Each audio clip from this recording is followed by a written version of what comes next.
नमस्कार, आप देख रहे हैं न्यूज़ 24x7 पर दिन भर की 25 बड़ी खबरें।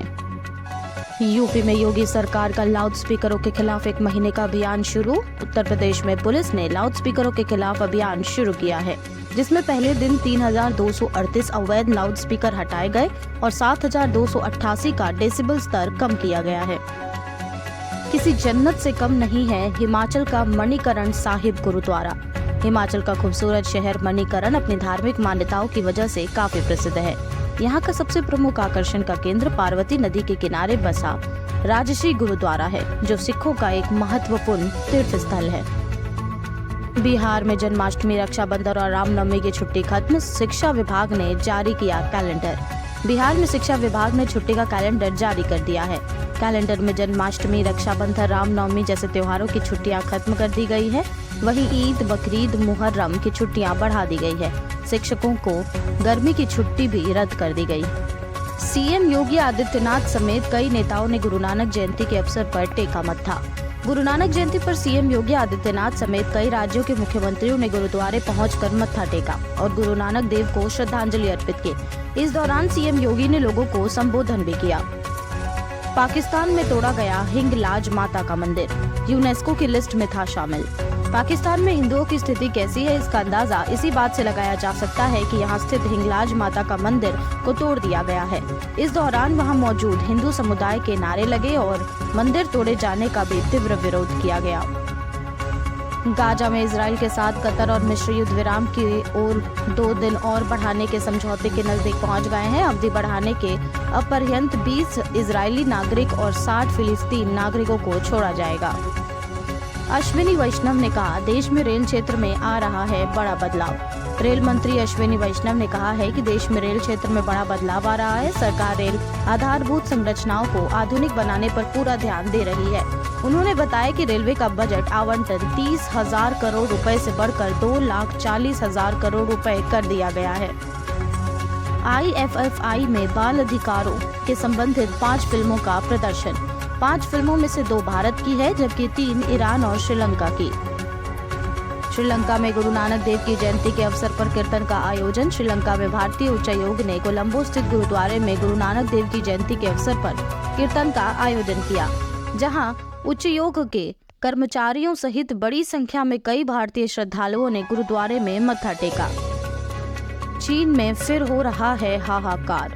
कोरोना के बाद अब नई बीमारी ने बढ़ाई दुनिया की टेंशन।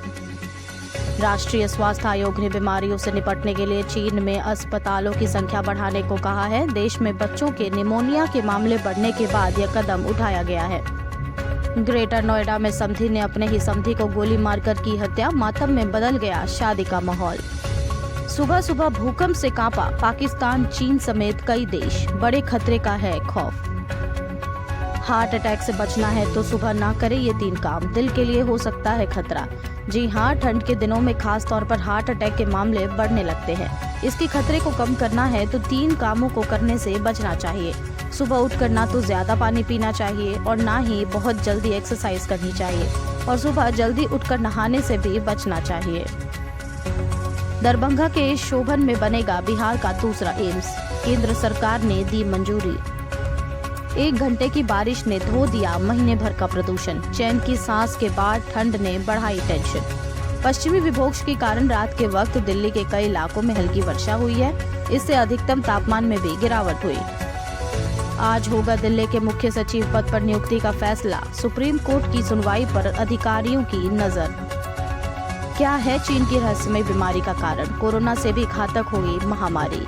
चीन में फैल रही रहस्यमय बीमारी से भारत समेत पूरी दुनिया को एक बार फिर से अलर्ट मोड में डाल दिया है।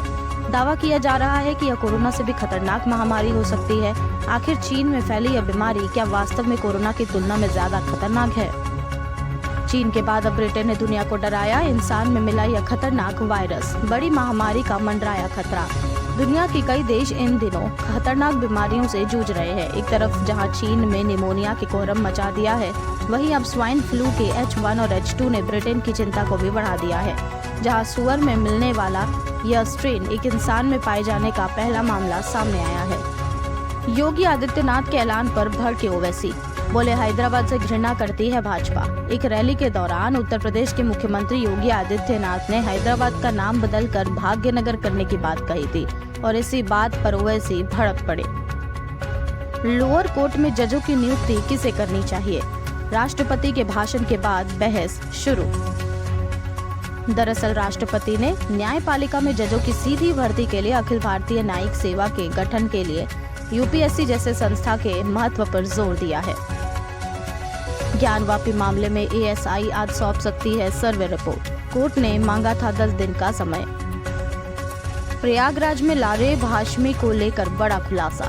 बस कंडक्टर पर जानलेवा हमला करने के आरोप में लारेब हाशमी को लेकर हमले के पीछे की मुख्य वजह उसका कट्टरपंथी के रास्ते पर जाना था। इसलिए सोची समझी साजिश के तहत उसने हरिकेश की गर्दन को ही निशाना बनाते हुए हमला किया था। पुष्कर मेला समापन के दौरान देसी व विदेशी महिलाओं के बीच रस्सी कस्सी का हुआ है आयोजन। मारुति, टाटा और महिंद्रा की गाड़ियां होंगी महंगी। अगर आप गाड़ी खरीदने की योजना बना रहे हैं तो देर मत कीजिए। देश की कई ऑटो कंपनियों ने महंगाई और उपकरणों की बढ़ी हुई कीमतों में लागत बढ़ाव के चलते 1 जनवरी से कीमत बढ़ाने का फैसला किया है। खबरों का सिलसिला यहीं समाप्त होता है। देश दुनिया की बड़ी खबरें लेकर कल हम फिर हाजिर होंगे। तब तक देखते रहिए न्यूज़ 24/7।